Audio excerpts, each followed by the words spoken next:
সদ্য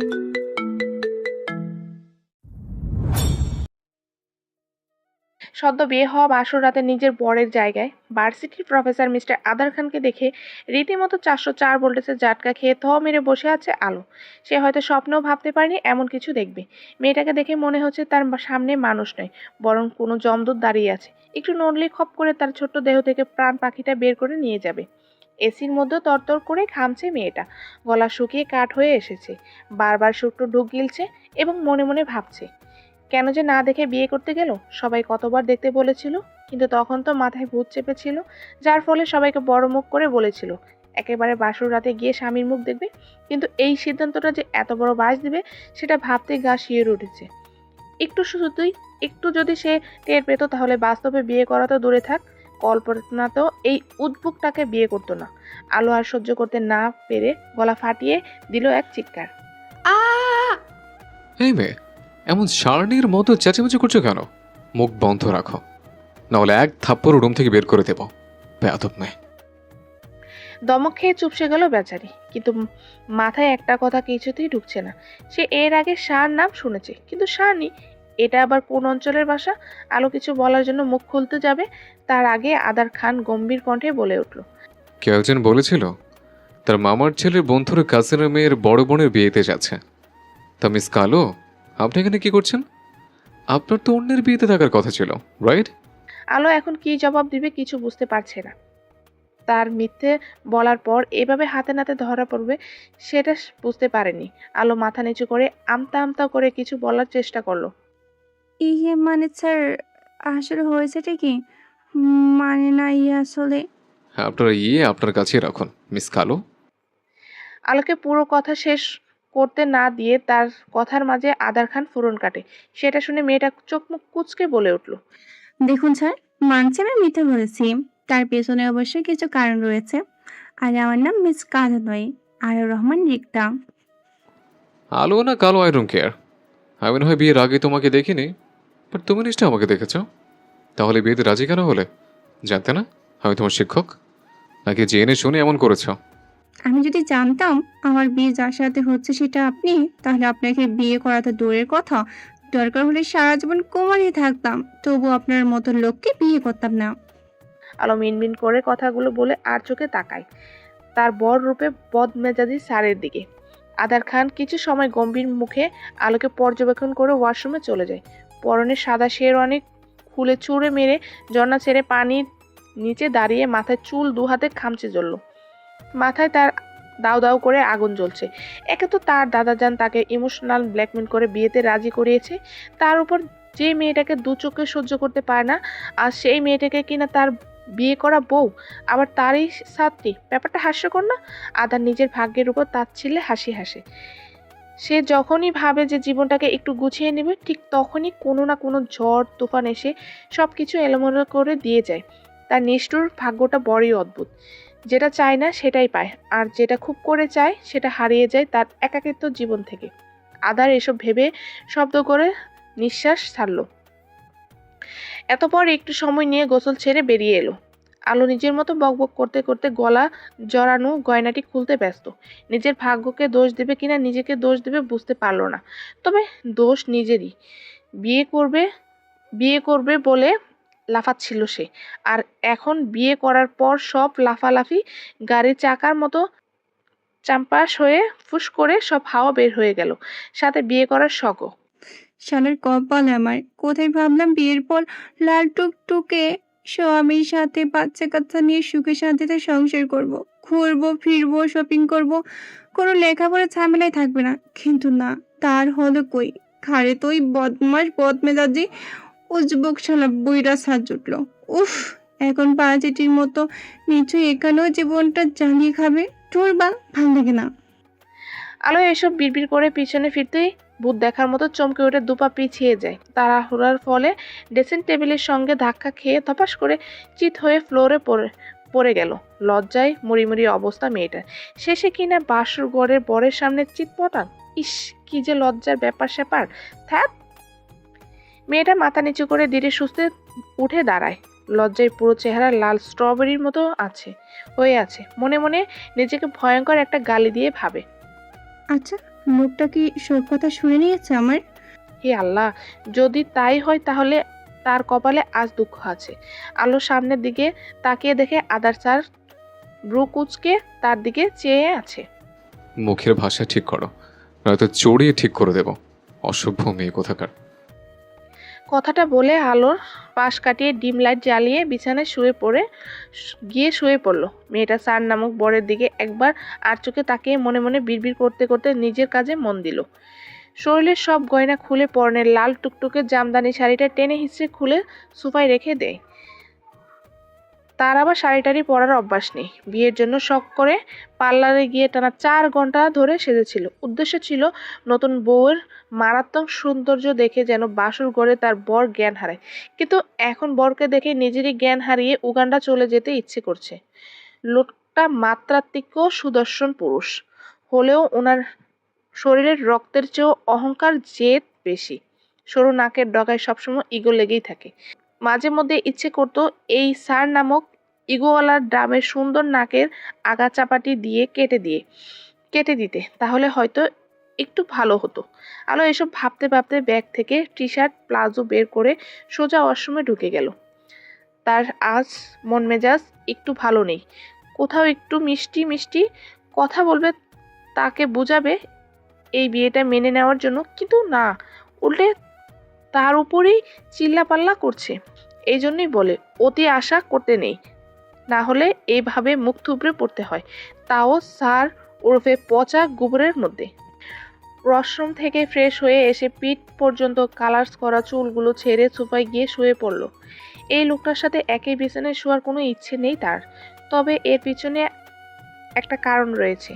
তার শুয়ে থাকার কোনো ছিঁড়ি নেই। ঘুমের ঘোরের মধ্যে থেকে হাত পা বেশি চলাচল করে। একবার তো ঘুমের মধ্যে তার কাজিনের নাক ফাটিয়ে দিয়েছিল ঘুষি মেরে। তারপর থেকে তার একই বিছানায় কেউই থাকতে চায় না, বিশেষ করে তার বোন ছায়া। তার থেকে 3 বছরের ছোট হবে। এবার ছায়া ইন্টার ফার্স্ট ইয়ারে, আর সে অনার্স 2য় বর্ষের ছাত্রী। যৌথ পরিবারের খুব আদরের সন্তান সে। বড় মেয়ে হয়েও ভীষণ চঞ্চল। আর হবে না কেন? সবার এত এত ভালোবাসা, নিজেকে সবসময় খোলা আকাশের মুক্ত পাখি ভেবে এসেছে। যেটা মন চায় সেটাই করে, আর যেটা করতে ইচ্ছে করবে না সেটা অন্যর হাজারবার বললেও করবে না। আফটার অল সে নিজ মর্জিতে চলতে বেশি পছন্দ করে, আর এটাই আজ তার জীবনের কাল হয়ে দাঁড়ালো। ভবিষ্যতে আরও কি কি দেখতে হবে খোদা জানে। আলো এসব আকাশ পাতাল ভাবতে ভাবতে একসময় ঘুমিয়ে যায়। হঠাৎ করে মাঝরাতে কিছু ধপাস করে পড়ে যাওয়ার শব্দে আদারের ঘুম ভেঙে গেল। সে তড়িঘড়ি করে উঠে বসলো এবং আশেপাশে তাকিয়ে বোঝার চেষ্টা করলো কোথা থেকে শব্দটা এসেছে। ডিম লাইটের ঝাপসা আলোর সব কিছু স্পষ্ট দেখতে পেয়ে বিছানা থেকে নেমে রুমের বড় লাইট অন করে দিল। ঠিক তখনই তার চোখ গেল উধরে সোফার নিচে সাদা লাইটের মেঝেতে উপর হয়ে বেঘোরে ঘুমিয়ে থাকা মেয়েটির দিকে। লাল প্লাজো হাঁটুর উপরে উঠেছে, সঙ্গে কালো টি শার্টও কোমরের উপর উঠে রয়েছে। ফলস্বরূপ ফর্সা দুটো পা এক ধনুকের মতো বাঁকানো সাদা কোমরের উন্মুক্ত হয়ে আছে। এই দৃশ্যটা দেখে ব্রু কুঁচকে গেল আধারের। এত বড় দামি মেয়েটা ঘুমানোর স্টাইল দেখে অবাক না হয়ে পারল না। রীতিমতো তার হাসি পাচ্ছে। সোফা থেকে ফ্লোরে পড়ে গেছে, অথচ ঘুম ভাঙল না ম্যাডামের। আদার দীর্ঘশ্বাস ছেড়ে ধীরে ধীরে পায়ে এগিয়ে এসে নিচের পড়ে থাকা রমণীর পাশে হাঁটু গেড়ে বসলো। ঘুমন্ত মেয়েটাকে টি শার্টের ও প্লাজো ঠিক করে দিতে চেয়েও কিছু একটা ভেবে উঠে দাঁড়ালো। পিছনে ফিরে বিছানার পাশে থাকা টি টেবিলের উপর থেকে পানি ভর্তি জগটা নিয়ে এসে সব পানি রমণীর মাথায় উপর ঠাস করে ঢেলে দিল। আচমকা এমন হয় মেয়েটি ভয় পেয়ে হুড়মুড় করে লাফ দিয়ে উঠে বসতে বসতে চেঁচিয়ে উঠল, বৃষ্টি, বৃষ্টি, বৃষ্টি! আমি ভিজে গেলাম বৃষ্টির পানিতে। পর মুহূর্তেই ভাবলো বৃষ্টির পানি কোত্থেকে পড়বে, সে তো রুমে শুয়ে আছে। তাহলে আলো মনে মনে এসব ভেবে এক হাতে মুখের পানি মুছে সামনে তাকাতেই ভরকে গেল। কিছুক্ষণ তাকিয়ে থেকে অবাক কণ্ঠে জিজ্ঞেস করলো, পানি কেন দিয়েছেন? নিচে পড়ে গিয়েছিলে, থে ওঠানোর জন্য ঘুম ভাঙালাম। স্যারের সোজা সাপটা উত্তর শুনে আলো আহাম্মক হতবাক হতভম্ব নির্বাক হয়ে গেল। একজন ঘুমন্ত মানুষকে জাগিয়ে তোলার জন্য কিনা মুখে পানি ছুঁড়ে মারলো, তাও এই মধ্যরাতে। এটা কোন ধরনের কথা? আমার সাথে এমনটা কেন করলে তাদের জান? তুমি জানতে আমি বিয়ে নামক বন্ধন থেকে নিজেকে কতটা দূরে সরিয়ে রেখেছিলাম? তবুও তোমার জন্য, শুধুমাত্র তোমার জন্য বিয়েটা করলাম। কারণ আমি চাইনি আমার জন্য আমার দাদাজান কষ্ট পাক, তার শেষ ইচ্ছেটা অপূর্ণ থাক। কিন্তু তুমি কি করলে? আমার ডিপার্টমেন্টের ছাত্রীর সাথে আমাকে বেঁধে দিলে, যাকে আমি একটুও পছন্দ করি না। অথচ আজ সে আমার ওয়াইফ। আমার ভাগ্যের উপর রীতিমতো হাসি পাচ্ছে। ট্রাস্ট মি, তোমার থেকে এমনটা কখনো আশা করিনি। দিন শেষে তুমি মানুষটা আমাকে চিনলে না। এই অসহনীয় ব্যথাটা কোথায় রাখি? বলো তো দাদাজান। ভোর রাতে সুবহান খান নামাজ আদায় করে বাগানে এসেছিল হাঁটাহাঁটি করার জন্য। এটা ওনার নিত্যদিনের অভ্যাস। সকালের শীতল বাতাসটা উনি গায়ে মাখাতে বেশ পছন্দ করে। একই সঙ্গে বাগানে থাকা হরেক রকমের ফুল, ফল, ওষুধ গাছের ঘ্রাণ নিতেও খুব ভালোবাসেন। পাখিদের মিষ্টি সুরে গান গাওয়া, কিচিরমিচির শব্দে বেশ উপভোগ করেন। বলতে গেলে মানুষ একদম প্রকৃতির প্রেমী। পূর্বপুরুষদের ভিটা জমি সব গ্রামে। ওনার জন্ম গ্রামে হলেও পড়াশোনা ও চাকরির সুবাদে শহরে আসা। তারপরে এখানে চিরস্থায়ী হয়ে নতুন সংসার পাতা। মানুষটা আজও নিজের গ্রাম কাটানো কিশোরকাল বড্ড মিস করেন। বারবার ছুটে যেতে ইচ্ছে করে ওই দূরে সবুজ প্রাণখোলা গ্রামের বাড়িতে। কিন্তু চাইলে তো আর সব কিছু সম্ভব নয়। নিজের প্রিয়তমা হারিয়ে এই বৃদ্ধ বয়সে বৌমা, নাতিপতিকে আঁকড়ে ধরে ওনার জীবনে বেঁচে থাকা। বহুদিন পর আজ একমাত্র ছেলের কথা খুব মনে পড়েছিল সোভান খানের। শিশিরে ভেজা তাজা সবুজ গাছের উপর দাঁড়িয়ে আনমনে চেয়েছিলেন ওই দূরে আকাশের দিকে। আজ যদি ওনার ছেলে ও বৌমা বেঁচে থাকতো তাহলে নিশ্চয়ই খুব খুশি হতো। নিজের চোখের ছেলের বিয়ে, ছেলের বউ, নাতি পতির সংসার দেখতে পাওয়াটাও ভাগ্যের বিষয়, যেটা সব মানুষের থাকে না। ঠিক তেমনই ওনার ছেলেও বড় বৌমা নেই। এসব ভেবে দীর্ঘশ্বাস ফেলে সুবহান খান পিছনে ফিরতেই দেখতে পেল তার বড় নাতি আদার খানের গম্ভীর মুখে দাঁড়িয়ে আছে। তিনি কিছু বলার আগে আদার একের পর এক অভিযোগ তুলে ধরল তার দাদাজানের কাছে। সবটা শুনে মোটেও চিন্তিত হলেন না সুবহান খান। হয়তো তিনি আগে থেকেই জানতো তার নাতি সাত সকালে এসে এমন কিছু বলবে, কারণ তিনি কামই করেছে এমন। নাতির আহত ভরা চোখের দিকে তাকিয়ে শান্ত গলায় জানতে চাইলেন। দাদাজানের প্রশ্নের প্রতি উত্তরে জবাব দিল আদার। কারণ ওই মেয়েটা একটা দোষী, একদম বাচাল টাইপের। সবসময় এমন কিছু অঘটন ঘটে বসে থাকবে, যেটা বিপরীত মানুষকে বিপদে ফেলে দেয়। কোথায় কি বলতে হয় সেটাও জানে না। মেয়ে মানুষের মুখের ভাষা এত বাজে হতে পারে, সেটা মেয়েটাকে না দেখলে জানতামই না। সাধারণ কমন সেন্স বলতেও কিছু নেই। এই তো কয়েক মাস আগে আমার সাবজেক্টে 00 পেয়ে ফেল করেছে, অথচ খুশির ঠেলে পুরো ডিপার্টমেন্ট মিষ্টি বিতরণ করেছে। ভার্সিটিতে গেলে সারাক্ষণ ধেই করে ঘুরে বেড়ায়, সাথে নিজের মতো কয়েকটা পাগলকে জুটিয়ে গিটার নিয়ে কেচিরমেচির করতে থাকে। পুরো ভার্সিটিকে অতিষ্ঠ বানিয়ে রাখে। আর তুমি এমন মেয়েকে আমার গলায় বেঁধে দিলে। ওই মেয়েটাকে তো পাবনা রাখা উচিত ছিল। ডিসকাস্টিং একটা মেয়ে। এক নাগাড়ে কথাগুলো বলে থামলো আদার। এই বেয়াদব মেয়েটার ঘটনা ইতিহাসে শেষ নেই। সবটা যদি বলতে শুরু করে তাহলে সকাল গড়িয়ে রাত হয়ে যাবে। তবুও মেয়েটার কুকীর্তিগুলো বলা শেষ হবে না। সুবহান খান নাতির বলা অভিযোগগুলো শুনে ঠোঁট চেপে হাসলেন।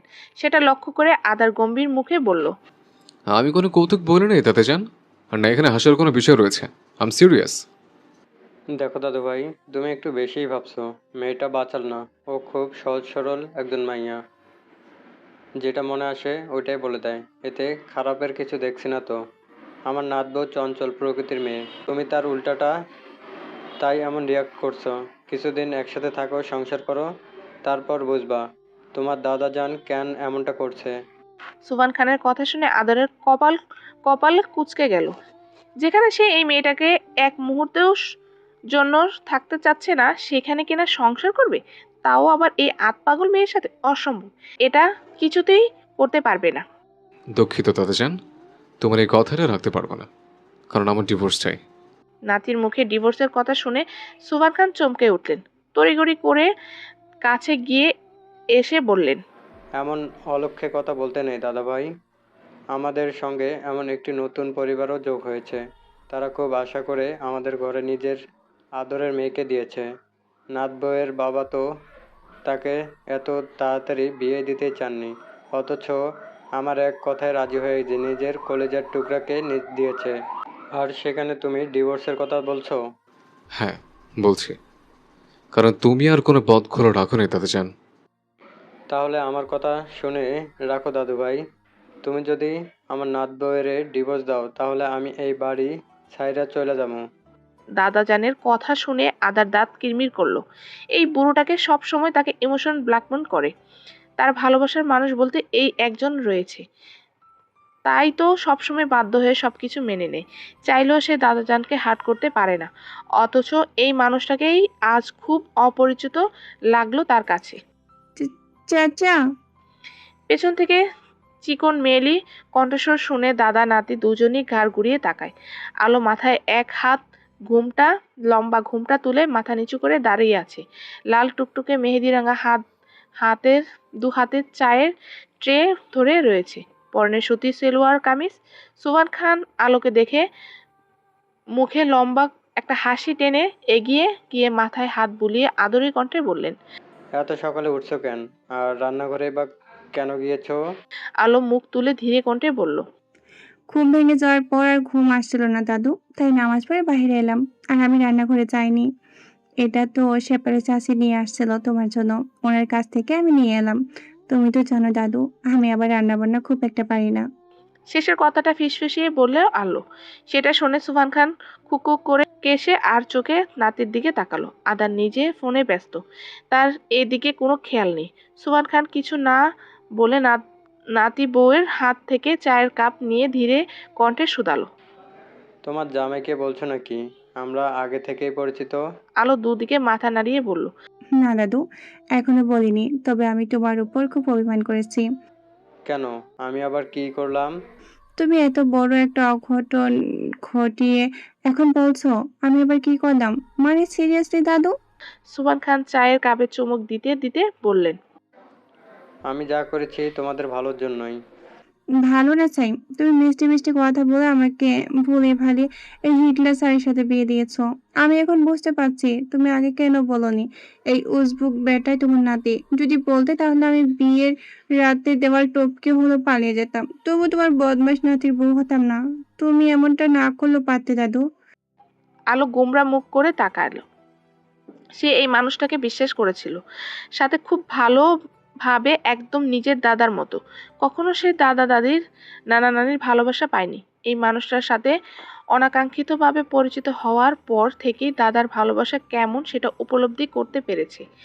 তাই তো খুব কম বয়সের মধ্যে মানুষটার সাথে তাই তো খুব কম সময়ের মধ্যে মানুষটার সাথে মিশে গেছে। যখন জানতে পারলো এই মানুষটা নাতবউ হতে চলেছে, তখন সে খুশিতে প্রায় কেঁদে দিয়েছিল। কারণ সে কখনোই চায়নি এই মানুষটার এত ভালোবাসা থেকে বঞ্চিত হতো। তারপরেই নিজের বিয়ে করার খুব শখ ছিল, আর এত ভালো একটা মানুষের নাতবউ হতে পারাটা ভাগ্যের ব্যাপার ছিল। তাই তো নাচতে নাচতে রাজি হয়ে গিয়েছিল বিয়ের জন্য। সাথে মানুষটার মিষ্টি মিষ্টি কথাগুলো ছিল, কিন্তু এখন ইচ্ছে করছে কচু গাছের সাথে ফাঁসি দিতে। নাচতে নাচতে বিয়ে করার মজা এখন হাড়ে হাড়ে টের পাচ্ছে। সুভান খান আর কথা বাড়ালেন না, বরং নাত বউকে ইশারা করে বললেন, যাও যাও, তোমার স্বামীজানকে গিয়ে চা দাও, নয়তো ঠান্ডা হয়ে যাবে। আলো হাতে থাকা চায়ের দিকে তাকালো। এটা সে নিজের জন্য এনেছিল। একটু ইচ্ছে করছে না এই লোকটাকে দিতে। রাতে যে নিষ্ঠুরভাবে তাকে ভিজিয়ে দিয়েছিল, এখন তো মন বলছে এই গরম চা স্যারের মাথার উপর ঢেলে দিতে, তাহলে একটু ভালো লাগতো। তবে আপাতত গুরুজনের কথা শুনলো। আলো মাথা নাড়িয়ে ধীর পায়ে এগিয়ে গেল তার স্বামীর দিকে। আদার ফোনের এতটাই ব্যস্ত ছিল সে যে খেয়ালই করেনি পিছনে আলো এসে সবে দাঁড়িয়েছে। মেয়েটা মাথা নিচু করে দু হাতের ট্রে বাড়িয়ে দিয়ে কিছু বলার জন্য মুখ খুলতে যাবে, তখনই আদার হুট করে পিছনে ঘুরে সামনে দু পা বাড়ায়। সঙ্গে সঙ্গে আলোর সাথে ধাক্কা খেয়ে লেগে যায়। ফলস্বরূপ গরম চায়ের কাপ এসে সোজা আদারের জায়গা মতো পড়ে গেল। আদার চেঁচিয়ে ওঠে। হঠাৎ করে এমন হয় আলো হতভম্ব হয়ে যায়, একই সাথে ভয়ও পেয়ে পেয়ে গেল খুব। এই না আবার তাকে থাপ্পড় মেরে দেয়। তাই চটজলদি হাঁটু গেড়ে বসে নিজের ওড়নার অংশ দিয়ে আদারের ভিজে যাওয়া জায়গাটা মুছে দিতে দিতে অস্থির গলায় বলে উঠল, সরি স্যার, আমি খুব সরি। আসলে বুঝতে পারিনি এমনটা হয়ে যাবে। প্লিজ রাগ করবেন না। সরি। আদার দাঁতে দাঁত পিষে দাদাজানের দিকে তাকায়, যে কিনা এই ভয়ঙ্কর দৃশ্য দেখা মাত্র উল্টো পথ ধরে বড় বড় পা ফেলে বাড়ি দিয়ে ভিতরে যেতে শুরু করেছে। তার চোখ বুজে লম্বা লম্বা করে শ্বাস নিতে নিজেকে শান্ত করার চেষ্টা করলো এবং খপ করে এক হাত মেয়েটার হাত চেপে ধরে হিস হিসিয়ে শুধালো, মিস কালো, আপনি আমার কোথায় হাত রেখেছেন সেটা একবার খেয়াল করুন। স্যারের কথা শুনে আদারের হুঁশ ফিরে এলো। সে বড় বড় চোখ সামনে তাকিয়ে চট করে নিজের দুহাত ছড়িয়ে নিল। তারপর আর কোনো দিকে না তাকিয়ে সোজা হয়ে দাঁড়িয়ে পিছনে ফিরে দৌড় দিয়ে চলে গেল। ছি ছি, সে সাত সকালে কামটা করলো কি? সোজা স্যারের আস্তাগফিরুল্লাহ, তওবা তওবা। আলো, তুই আর জীবনও ভালো হবি না, ছি। এই মেয়ে, এভাবে দৌড়াচ্ছ কেন? কর্কশ গলায় আওয়াজে আলোর পা জোড়া স্থির হয়ে যায়। মাথা তুলে সামনের দিক তাকিয়ে দেখে একজন ভদ্র মহিলা গম্ভীর মুখে দাঁড়িয়ে আছে। উনি হচ্ছে খান বাড়ির ছোট বউ তাহমিনা খান, আদার স্যারের ছোট মা, সাথে তার শাশুড়িও বটে। বিয়েটা ঘরোয়াভাবে হলেও এই পরিবারের কিছু কিছু সদস্যদের চেনে, তবে খুব কম সময়ের সাক্ষাৎ হয়েছে। আলোর মাথায় ওড়না দিয়ে সুন্দর করে সালাম দিল। তাহমিনা খান গম্ভীর মুখে সালামের জবাব দিয়ে নতুন বউর আপদমস্ত পর্যবেক্ষণ করে নিলেন। মেয়েটাকে দেখে বোঝা যায় যে সে ভার্সিটির ছাত্রী। বাচ্চা বাচ্চা লম্বাটে ফর্সা চেহারা রক্তিম হয়ে আছে, হ্যাংলা পাতলা শরীরে আকাশি রঙা সেলোয়ার কামিজ চড়ানো। হাইট 5 ফুট 3 ইঞ্চি হওয়ায় মেয়েটাকে পিচি পিচি লাগছে, মনে হচ্ছে সবে কলেজে উঠেছে। তিনি কিছু একটা লক্ষ্য করে শুধালো। গোসল করনি? শাশুড়ির কথা শুনে আলো আমতা আমতা করলো। এত সকালে কেন গোসল করবো মা? আমি তো দুপুরে গোসল করি। তাহমিনা খানের যা বুঝার তা বুঝে গেল। তিনি মনে মনে অস্বস্তির নিঃশ্বাস ছাড়লেন। তাহলে আদার মেয়েটাকে মেনে নেনি, অবশ্য এটাই হওয়ার ছিল। তিনি নিজেকে সামলিয়ে ধীরে কণ্ঠে বললেন, মা বলল, শোনো মেয়ে, তুমি এখন এই বাড়ির বউ, আর এটা তোমার বাপের বাড়ি না যে এদিক ওদিক নেচে ঘুরে বেড়াবে। সব সময় মনে রাখবে এটা তোমার শ্বশুর বাড়ি। আমি তোমার ব্যাপারে যতটুকু জানতে পেরেছি ততটুকুই বুঝে গেছি তুমি কেমন মেয়ে। তাই আগ থেকে সাবধান করে দিচ্ছি, বাড়ির বউ বউয়ের মতো থাকার চেষ্টা করবে, অহেতু বাড়তি ঝামেলার সৃষ্টি করবে না। চুপচাপ শুনে ভদ্র মেয়ের মতো মাথা নাড়িয়ে বলল। আপনি চিন্তা করবেন না মা, আমি কথাগুলো মনে রাখবো ইনশাল্লাহ। তাহমিনা খান আর কিছু না বলে সেখান থেকে চলে গেলেন রান্নাঘরের দিকে। আলো আর চোখে ড্রয়িং রুমের চারপাশটায় নজর বুলিয়ে নিজের পেছন ফিরতেই ভরকে গেল। আদার স্যার এদিকে আসছে, হয়তো ড্রেস চেঞ্জ করার জন্য।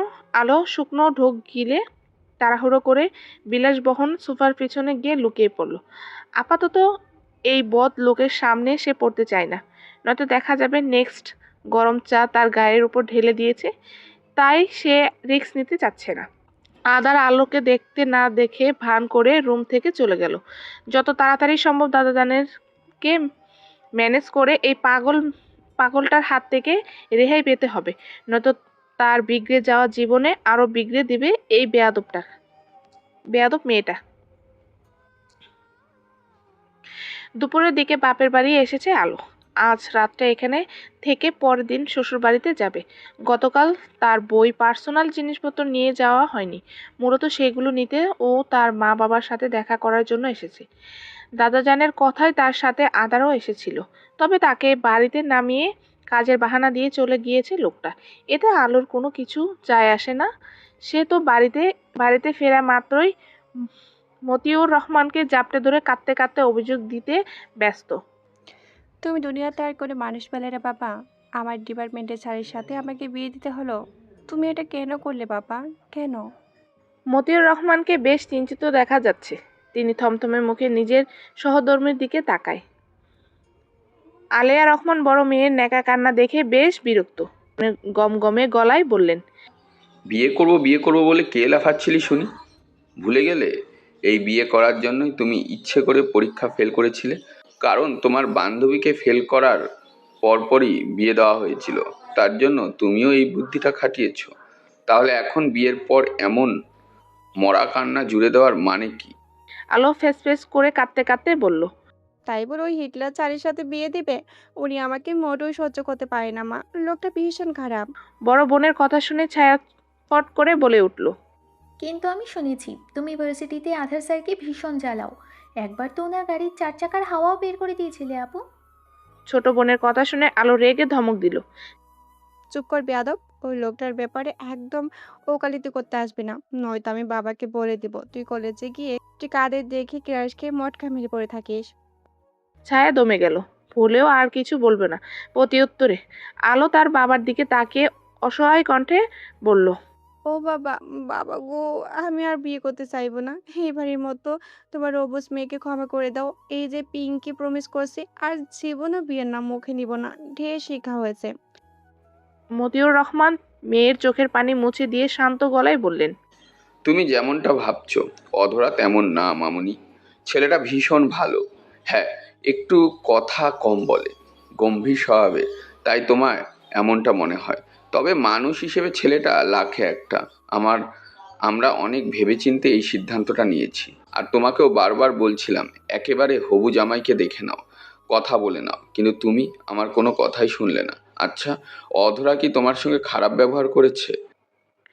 আলো নাক টেনে দুদিকে মাথা নাড়িয়ে বলল, না, উনি কখনো আমার সাথে কেন কোনো মেয়ের সাথে খারাপ ব্যবহার করে না, শুধু শুধু বকাবকি করে আর ধমকায়। তাহলে সমস্যা কোথায়? আমি ওনাকে পছন্দ করি না বাবা। মেয়ের কথা শুনে হতাশ হলেন মতিউর রহমান। এই তার বড় মেয়েটা আবার সহজে কাউকে পছন্দ করে না, আবার যদি একবার পছন্দ হয়ে যায় তাহলে নিজের সবটা দিয়ে আগলে রাখার চেষ্টা করে। মাহমুদ রহমান উঠে এসে আলোর পাশে বসলেন, মাথায় হাত বুলিয়ে আদরের কণ্ঠে বললেন, আমরা বুঝতে পারছি তোমার মনের অবস্থাটা মামুনি। নতুন নতুন এমনই হবে, কিন্তু সময়ের সাথে সাথে সবকিছু ঠিক হয়ে যাবে ইনশাআল্লাহ।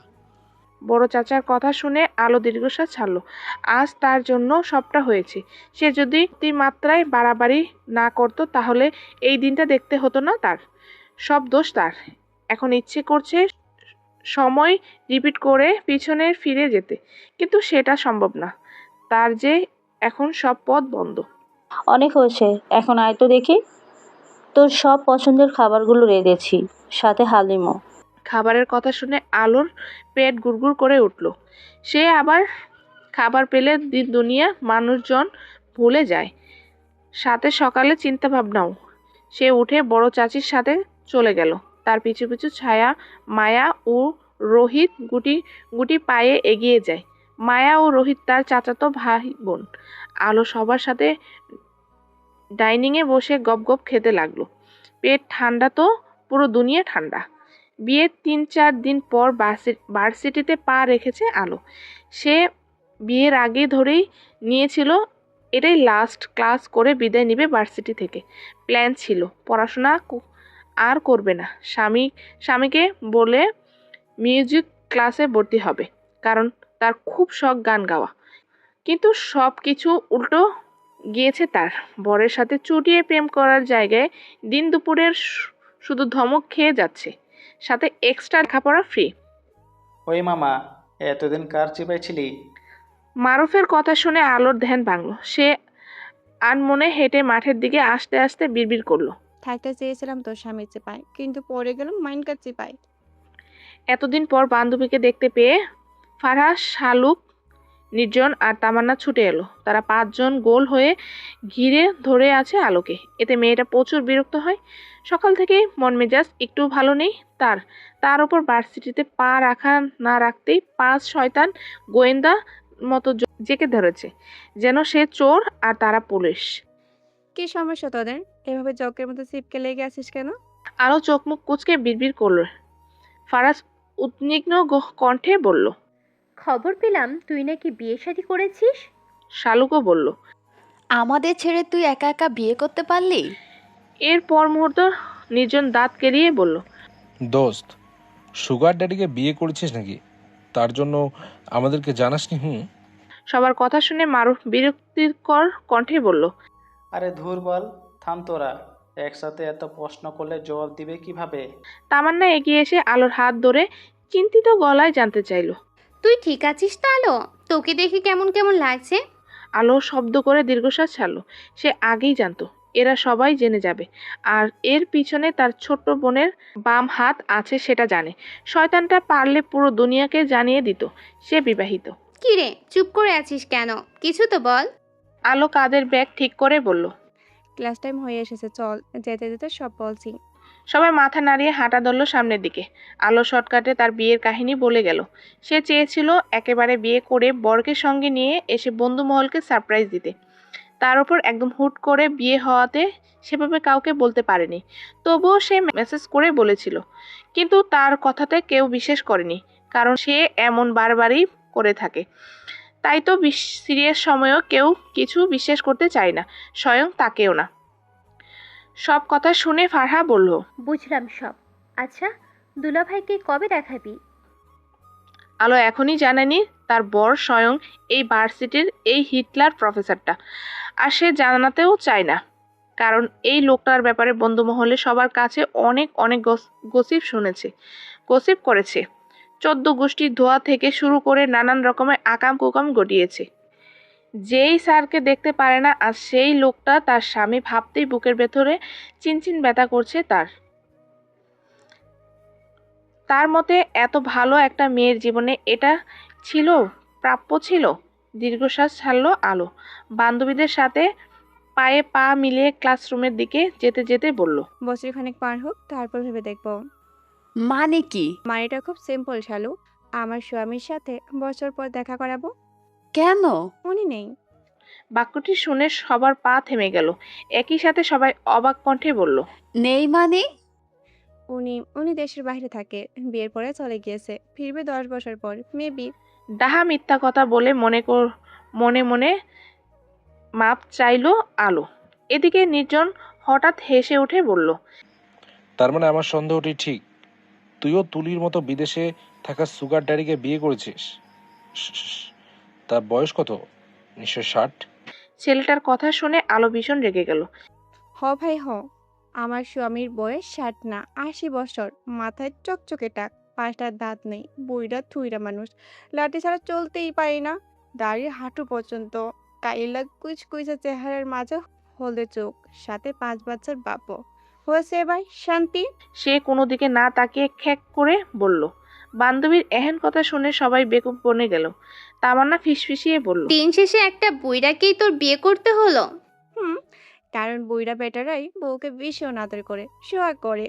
নির্জন দাঁত কেলিয়ে বলল, তোর বরের যা বর্ণনা দিলি তাতে মনে হয় না ওনার নাটবল্টু ঠিক আছে। নাটবল্টুর সাথে ওই লোকটার পুরা মাথা তাচ্ছিলাম।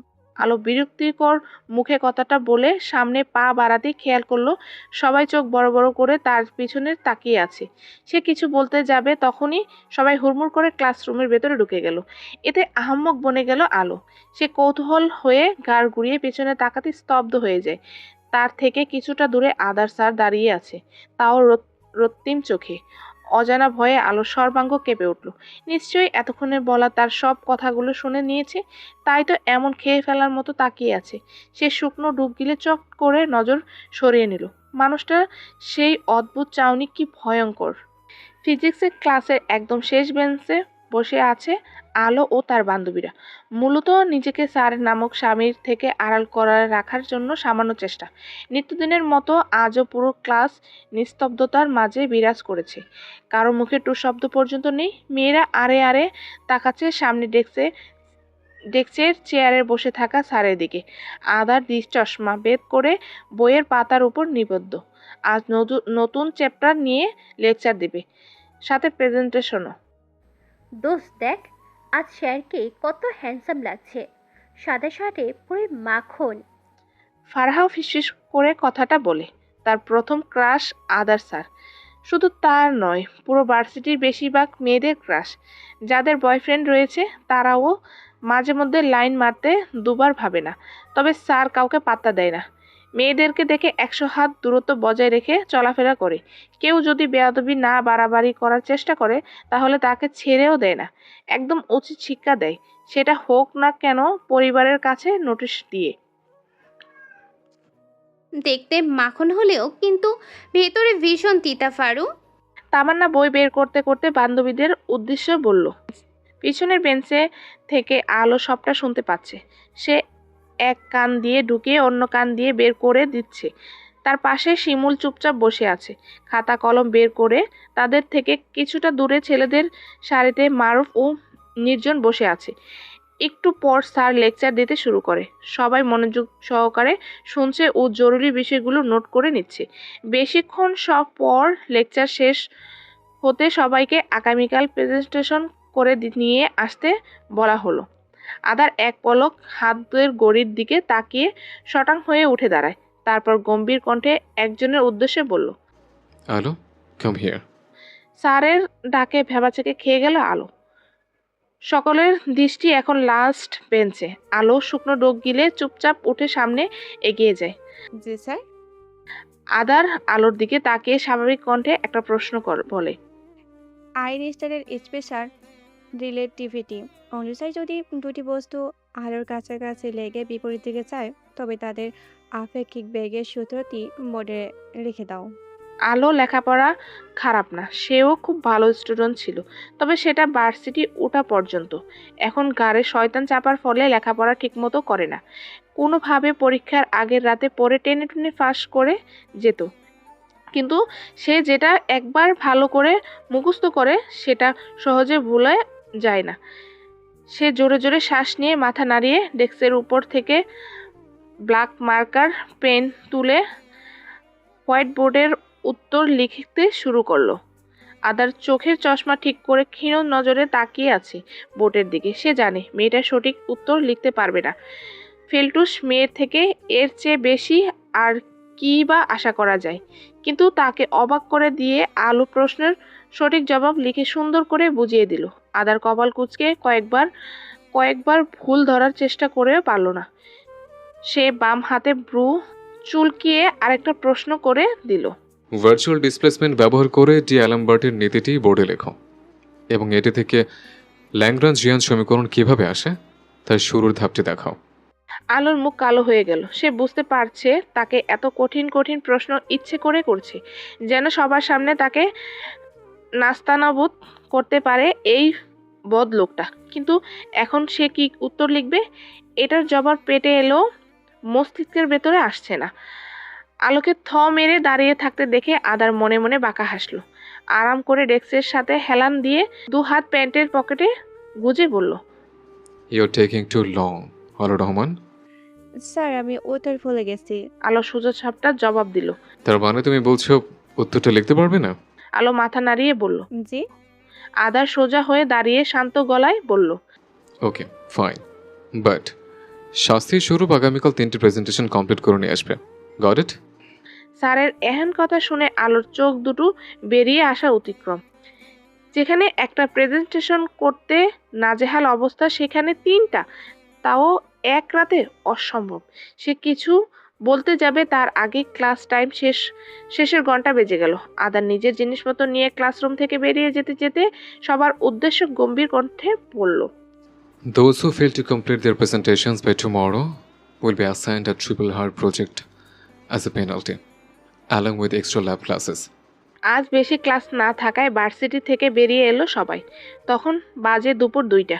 টিফিনের সময় ক্যান্টিনে গিয়ে হালকা পাতলা নাস্তা করেছে সবাই। রাস্তার ধারে হাঁটতে হাঁটতে নির্জন আলোর উদ্দেশ্যে বলল, দোস্ত, বিয়ে তো করে নিলি, এখন ট্রিট দে আমাদের, নয়তো দুলাভাইকে দেখা। আলো চোখ মুখ কুচকে নির্জনের পিঠে শক্ত থাবা মেরে দাঁত কিরমির করে বলল, ওই শালা, তুই তো খাদক কিনবে? 1 সপ্তাহ আগে না তোদের দাওয়াত দিয়েছিলাম আমাদের বাসায়, তখন হারিয়ে হারিয়ে বিরিয়ানি পোলাও খেয়ে কি তোদের পেট ভরে নেই? নির্জন পিঠ ডলতে ডলতে মিনমিন করে বলল। পেট ভরলেও মন ভরে নেই। তামান্না মুচকি হেসে বলল, এ উপলক্ষে আমাদের ট্রিট দিলে মন্দ হতো না। আমরা সবাই না হয় দোয়া করে দিবনি যেন দুলাভাই তাড়াতাড়ি তোর কাছে ফিরে আসে আর আদরে আদরে ভাসিয়ে দেয়। কথাগুলো শুনে সবাই হো হো করে হেসে উঠল। আলো তপ্ত শ্বাস ফেলে ব্যাগ থেকে নিজের ফোনটা বের করে বিকাশ চেক করে নিল। আছে 10,000-এর মতো টাকা। এগুলো তার ঈদ সালামি জমিয়ে রাখার টাকা। কাছেও কিছু টাকা রয়েছে বাবা চাচার দেওয়া, সেগুলো এই কয়দিনে টুকটাক খরচ করে চলছে। আলো ফোন রেখে সবার উদ্দেশ্যে বলল, ওকে চল, আজ তোদের সবাইকে আমার আমার স্বামীর পক্ষ থেকে ট্রিট দেবো। তাও সুলতান ডাইনি কাচ্ছি। মুহূর্তে সবাই খুশি হয়ে গেল। 3টা রিক্সা দাঁড় করিয়ে 6 জন উঠে পড়ল। সবাই উঠতে উঠতে নিজ নিজ রিক্সা ছুটতে শুরু করলো। কথা মতো আলো সবাইকে ট্রিট দিল। সবাই হাসি ঠাট্টা গল্প গুজবের মধ্যে পেট পুড়ে খেয়ে দিয়ে কিছু ছবি তুলে বাইরে এলো। নির্জন ও মারুফ তাদের তরফ থেকে আইসক্রিম চকলেট পেল সবাই। নিজেদের বাড়িতে ফেরার উদ্দেশ্যে সবাই বিদায় জানিয়ে রিক্সায় উঠে পড়ল। বাড়ি ফিরতে ফিরতে বিকেল হয়ে যায় আলোর। মেইন রোডে জ্যাম আটকে যাওয়ার জন্য লেট হয়ে গেল। ঢাকা শহরে জ্যাম মানেই ঝামেলা। খান বাড়ির সামনে এসে রিক্সা থেকে নেমে ভাড়া মিটিয়ে ভেতরে প্রবেশ করলো। দুপুরে কড়া রোদ্দুরের জন্য ঘেমে একাকার হয়ে গেছে। লাস্ট কবে বৃষ্টি হয়েছিল সেটা ভুলতে বসেছে এক প্রকার। আলো খুব করে চায় বৃষ্টি হোক। তার ভীষণ পছন্দের বৃষ্টি। শেষবার ছোট বোনের সাথে বৃষ্টি বিলাস করেছিল বাগানে, কিন্তু এখন চাইলেও সেটা আর করতে পারবে না। কোথাও আলোর এখন খুব মন খারাপ লাগে। না চাইতেও পরিবার ছাড়া থাকতে হয়, খুব কষ্ট হয়। সে এখন একটু হলেও উপলব্ধি করতে পারছে বাপের বাড়ি আর শ্বশুর বাড়ির মধ্যে পার্থক্য কতটা তফাৎ। আলো দীর্ঘশ্বাস ছেড়ে ওড়না দিয়ে ঘামন্ত চেহারা মুছে কলিং বেল চাপলো। কয়েকবার বাজতে শেফালি চাচি দরজা খুলে দিলেন। এতক্ষণ কোথায় ছিলি? ক্লান্ত শরীর টেনে টুনে ভেতরে প্রবেশ করতেই তাহমিনা খান গম্ভীর কণ্ঠে জিজ্ঞেস করলেন। তিনি ড্রয়িং রুমে বসে থেকে চা খাচ্ছিলেন এবং জ্যোতির সাথে কথা বলছিল। জ্যোতি ওনার বোনের বড় মেয়ে। আলো এক পলক তাকিয়ে ধীর কণ্ঠে বলল,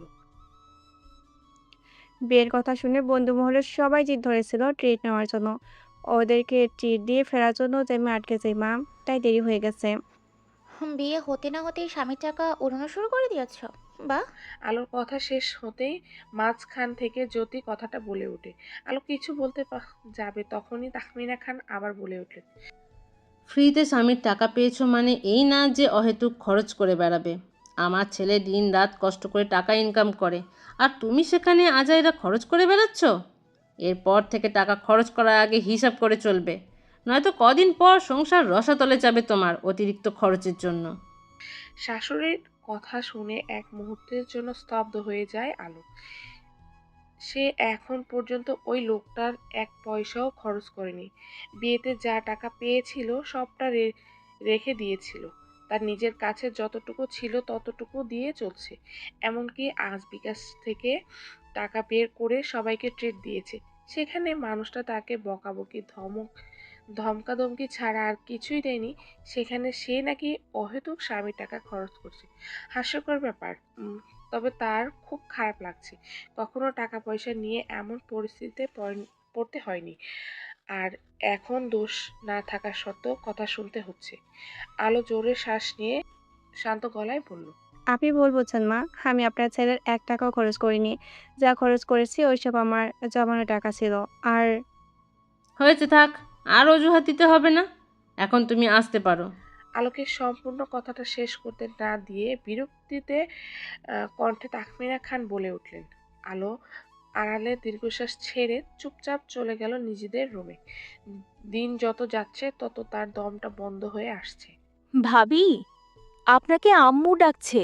আলো লম্বা একটা গোসল নিয়ে টেবিলে বসে ল্যাপটপে স্যার নামক স্বামীর দেওয়া প্রেজেন্টেশনের সাইট তৈরি করছিল। তখন পেছন থেকে বাক্যটি শুনে ঘাড় ঘুরে দেখে তার ননদ তিথি দাঁড়িয়ে আছে। মেয়েটা চট্টগ্রাম ভার্সিটিতে পড়ে এবং ওইখানেই হোস্টেলে থাকে। মাসে 2-1 বার করে বাড়িতে আসা যাওয়া করে। তার থেকে 1 বছরের ছোট হবে। বড় ভাইয়ের বিয়ের জন্য এসেছে, আগামীকাল চলে যাবে আবার। তার সাথে একটু পরিচয় হয়েছে। মেয়েটা দেখতে যেমন সুন্দর তেমন নর্ম ভদ্র, ভীষণ শান্তশিষ্ট একটা মেয়ে। আলো মুচকি হেসে বলল, তুমি যাও, আমি আসছি। তিথি মাথা নাড়িয়ে চলে গেল। আলো ল্যাপটপ বন্ধ করে মাথার ওড়না দিয়ে বাইরে যায়। মা আমাকে ডেকেছেন? ঘড়ির কাঁটায় 5টা ছুঁইছি। ড্রয়িং রুমের সোফায় বসে আছে সোবহান খান, চা খাচ্ছে এবং পত্রিকা পড়ছে। সকালে পড়া হয়ে ওঠেনি, তাই এখন অবসর সময়ে পড়ছেন। তাহমিনা খান ও শেফালি রান্নাঘরে সবার জন্য নাস্তা তৈরি করছে। তখন আলো এসে শাশুড়ির উদ্দেশ্য ধীরে কণ্ঠে বলে। তাহমিনা খান নাস্তা নাড়াচাড়া করতে করতে গম্ভীর কণ্ঠে বলল, তুমি যে এই বাড়ির বউ সেটা ভুলে গিয়েছো? না, কেন? তাহলে সারাক্ষণ ঘরের তুমি মধ্যে বসে থাকো কেন? সংসারে কোনো কাজকাম নেই? নাকি বাপের বাড়ির মতো এখানেও শুয়ে বসে থেকে দিন পার করবে? আলো থতমত মুখে বলল, কি কাজ করতে হবে বলুন মা, আমি এখনই করে দিচ্ছি। বেসিনে রাখা সমস্ত থালা বাসনগুলো পরিষ্কার করো। আর হ্যাঁ, ভুলেও কিছু ভাঙে না যেন। আলো কিছু না বলে বেসিনের দিকে এগিয়ে যেতে লাগলো। তখন শেফালি বলে উঠল, নতুন বউ, আপনি খাড়ান, মুই সব পরিষ্কার করে দিতাছি। কাজের লোকের কথা শুনে তাহমিনা খান চোখ গরম করে তাকালো। আলো মুচকি হেসে বলল, চাচি, আপনি সবচেয়ে সাবধানে কাটুন, আমি এগুলো করছি। তারপর আলো ধীরে ধীরে ও সাবধানে সবকিছু ধুয়ে মুছে সুন্দর করে সাজিয়ে রাখলো। হাতে হ্যান্ড ওয়াশ করতে করতে জানতে চাইলো, আর কিছু করতে হবে মা? আজ রাতে সব রান্না তুমি করবে। রান্না করার কথা শুনে আলো চুপসে গেল। তার কখনো রান্নাঘর যাওয়ার প্রয়োজন হয়নি। সবার আদরের মেয়ে ছিল কিনা। নুরুস পাস্তা, অমলেট ও কফি পর্যন্ত রান্না জানে। তাই ও কিচেনে তাওয়ালে ভেজা হাত মুছে শাশুড়ির পাশে এসে দাঁড়িয়ে আমতা আমতা করে বলল, আসলে মা, আমি তেমন একটা রান্না করতে পারি না, তবে আপনি যদি শিখিয়ে দেন তাহলে আমি কাল থেকে রান্না করব, কারণ আমি চাচ্ছি না আমার জন্য খাবারগুলো নষ্ট হোক। আলোর কথা শুনে তাহমিনা খান চোখ দুটো বড় বড় করে তাকায়, জিজ্ঞেস করলো, তুমি সত্যি রান্না জানো না? আলো দুদিকে মাথা নাড়িয়ে না বুঝায়, যেটা পারে না সেটা নিয়ে মিথ্যে বলে কি লাভ। দরকার হলে সে আস্তে ধীরে সব শিখে নেবে। আলো ভেবেছিল তার শাশুড়ি মা হয়তো এটা নিয়ে তেমন রিয়াক্ট করবে না, কিন্তু তিনি তাকে ভুল প্রমাণ করে দিলেন। চুলা বন্ধ করে দ্রুত বেরিয়ে গেলেন রান্নাঘর থেকে। বাবা, আপনি এই কোন মেয়েকে নাতবউ করে নিয়ে এসেছেন? ছেলের দ্বিতীয় বউর কথা শুনে সোবহান খান মুখ তুলে তাকিয়ে জানতে চাইলেন, কি হয়েছে ছোট বৌমা, হঠাৎ এমন প্রশ্ন করছো কেন? এমন প্রশ্ন করব না তো আর কি করব বাবা? আপনি কেমন মেয়েকে আমার ছেলের বউ বানিয়েছেন, যে মেয়ে কিনা সামান্য রান্নাটুকু করতে পারে না, আর সেই মেয়েই খান বাড়ির বড় বউ? এটা হওয়ার আদৌ যোগ্যতা ছিল ওই মেয়ের? মুখ সামলে কথা বলো ছোট বৌমা, কার কোনো যোগ্যতা আছে কি না নেই সেটা আমাকে শেখাতে এসো না। সোবহান খান গম্ভীর কণ্ঠে বাক্য ছুড়লেন। ততক্ষণে সবাই ড্রয়িং রুমে হাজির। তাহমিনা খান তাচ্ছিল্যের সুরে বললেন, তুমি যাকে বাইরের মেয়ে বলছো সে আমার বড় নাতির বিয়ে করা একমাত্র বউ, আমাদের আদরের নাত বউ। আদার কিছুক্ষণ আগে বাড়ি ফিরে রুমে গিয়ে শাওয়ার নিয়ে বেরিয়েছে। ড্রয়িং রুম থেকে চেঁচামেচির আওয়াজ শুনে রুম থেকে বেরিয়ে এলো। তখন তার নজর সর্বপ্রথম গিয়ে পড়ল অধরে দাঁড়িয়ে থাকা রমণীর এক জোড়া অশ্রুসিক্ত নয়নের দিকে। আদারের দৃষ্টি সরিয়ে তাহমিনা খানের দিকে নিবদ্ধ করে শান্ত গলায় জানতে চাইল, কি হয়েছে? আপনি তো রেগে রয়েছেন কেন? কোনো সমস্যা? এই বাড়ির বউ রান্না জানে না, তাকে বলার পর সে উল্টো আমাকেই হুকুম করে রান্না করার জন্য। তুমি তো জানো আমার বাতের ব্যথা রয়েছে, বেশিক্ষণ দাঁড়িয়ে থাকতে পারি না। সেখানে ওই মেয়ে আমাকে সাহায্য করা বাদ দিয়ে শুয়ে বসে থেকে দিন পার করছে। তুমিই বলো, এভাবে চললে সংসার কিভাবে চলবে?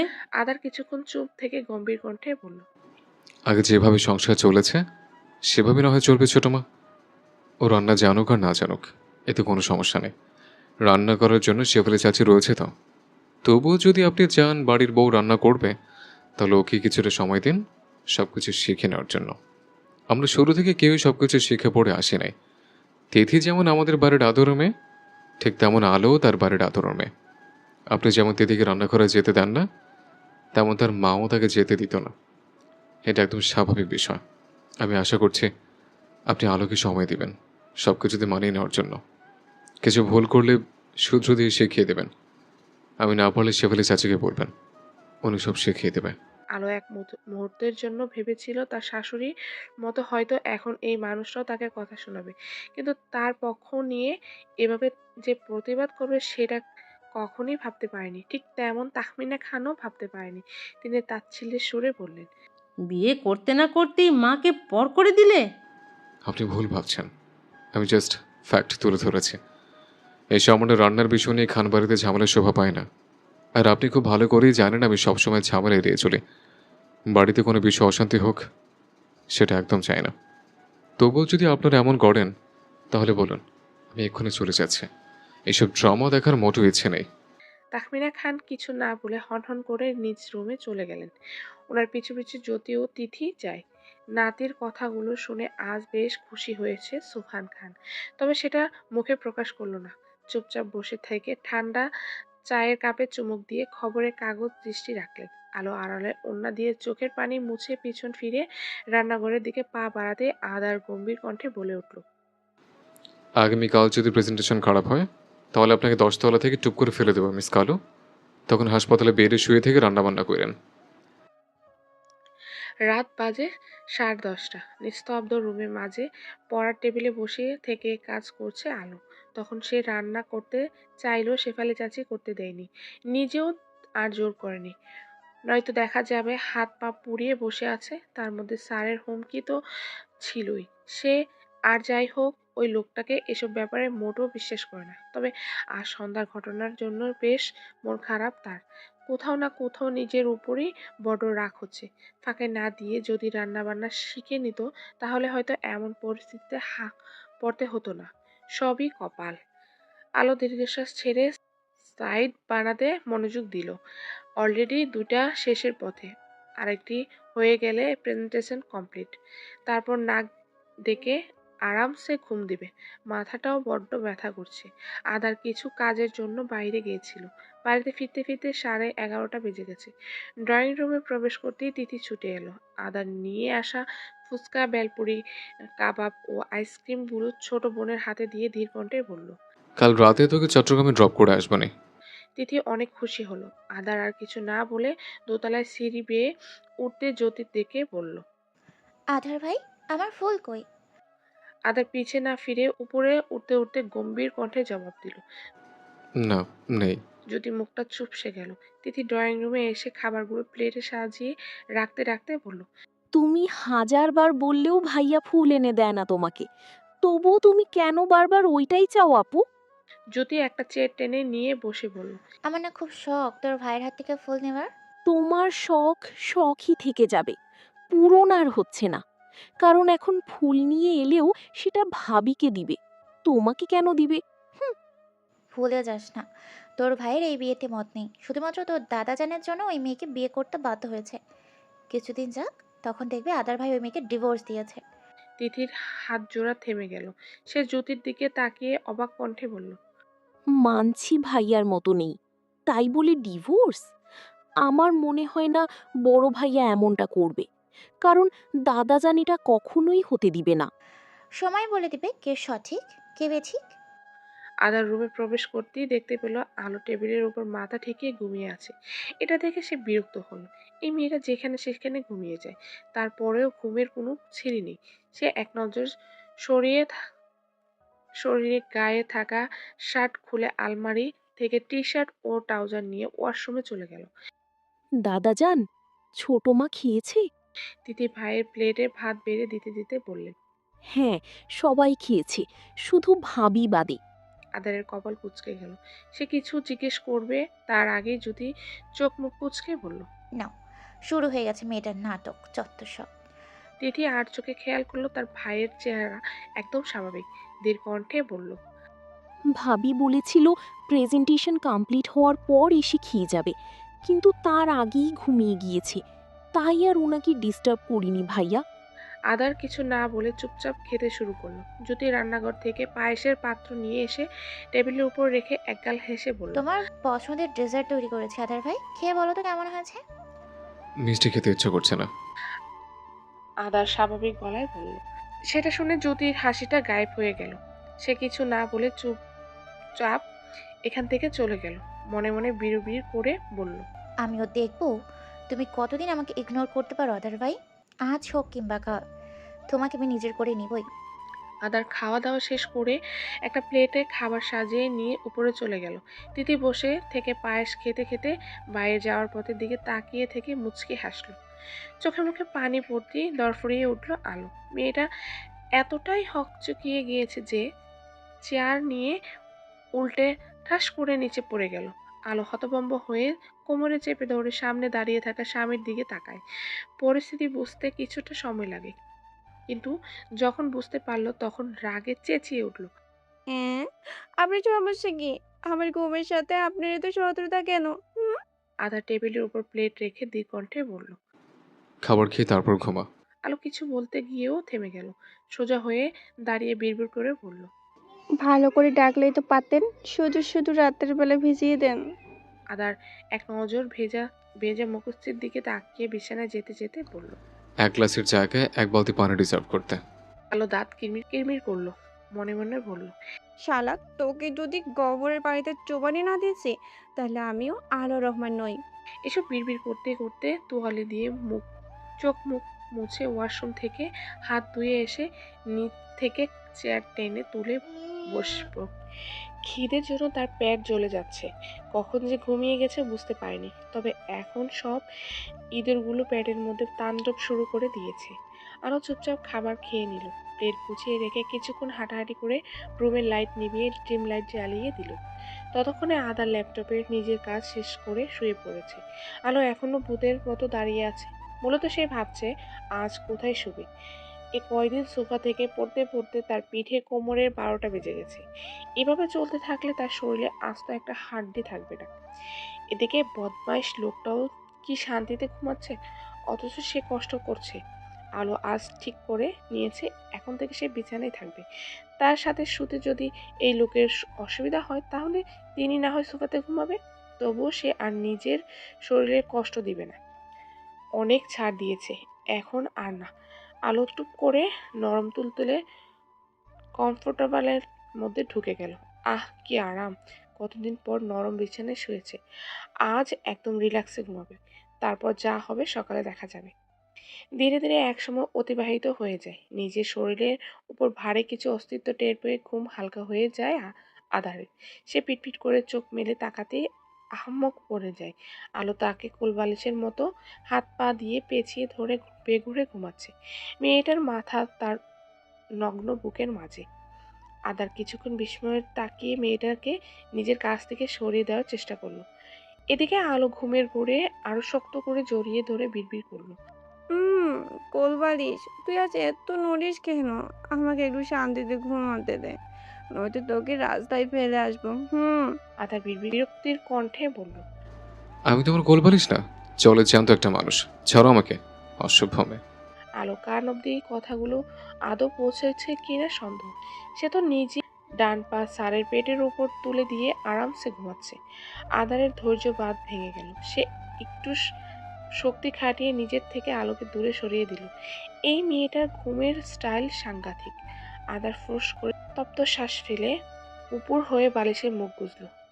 একটু পর অনুভব করলো তার উদুম পিঠের উপর একজোড়া কোমল পায়ের অস্তিত্ব। মুখটা অমন পেঁচার মতো করে রেখেছো কেন? চোখ দুটোও ভীষণ লাল লাগছে। রাতে ঘুমাওনি? সিঁড়ি বেয়ে নিচে নামতেই নাতিকে দেখে সুবহান খান প্রশ্ন ছুড়ে দিলেন। আদারের আজ মন মেজাজ একদম ভালো নেই। এর পিছনে ওই মেয়েটা রয়েছে। সারা রাত একটুও তাকে শান্তি মতো ঘুমাতে দেয়নি। দূরে সরিয়ে দিলে আবারও কাছে এসে লেপ্টে ছিল। সোফা যদি লম্বা হতো তাহলে সে উঠে সোফাতে শুয়ে থাকতো, কিন্তু সেটা করতে পারেনি। মেয়েটার জ্বালায় ইচ্ছে করছিল রুম থেকে বেরিয়ে যেতে।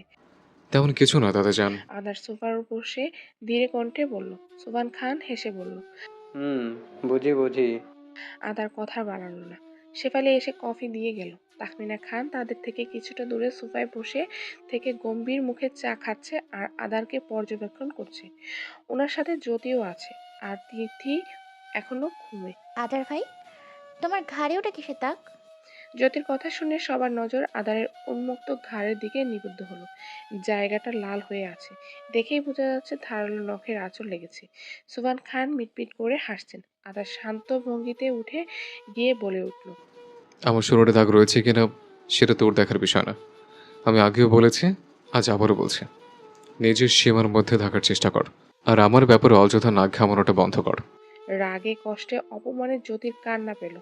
তাহলে কি তার আদার ভাই ওই মেয়েটার কাছে গিয়েছে?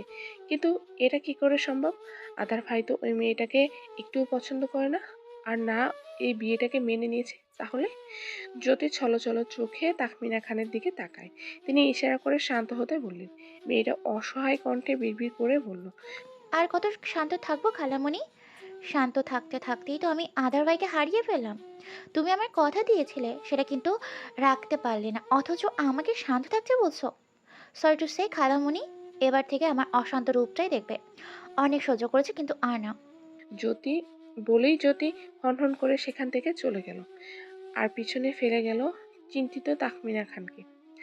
আদার কফির মগে চুমুক দিতে দিতে রুমের ভেতরে পা রাখতে থমকে গেল। বিস্ময়ে লালচে চোখ জোড়াও আটকে যায় কিছু অনাকাঙ্ক্ষিত দৃশ্যর মাঝে। তার থেকে কিছুটা দূরে ড্রেসিং টেবিলের সামনে দাঁড়িয়ে থেকে আলো এলোমেলোভাবে শাড়ি পরার চেষ্টা করছে ফোন দেখে। মেয়েটা এতটাই মনোযোগ সহকারে শাড়ি পরছে যে তার অস্তিত্বটুকুও টের পেল না। আদার কিছুক্ষণ মেরে দাঁড়িয়ে থেকে এক নিঃশ্বাসে গরম পুরো কফিটা খেয়ে নিল। তারপর উল্টে ঘরের রুমে থেকে বেরিয়ে গেল। এই অসভ্য মেয়েটার জন্য এখন নিজের রুমে যখন তখন ঢুকতে পারে না। ডিসগাস্টিং। প্রেজেন্টেশনের জন্য আজ আলো আকাশি রঙা সুতা শাড়ি পরেছে। তার পছন্দের রং আকাশি ও সাদা। সে এক হাতে লম্বা আঁচল আর অন্য হাতে কুচি ধরে আস্তে ধীরে নিচে নেমে এলো।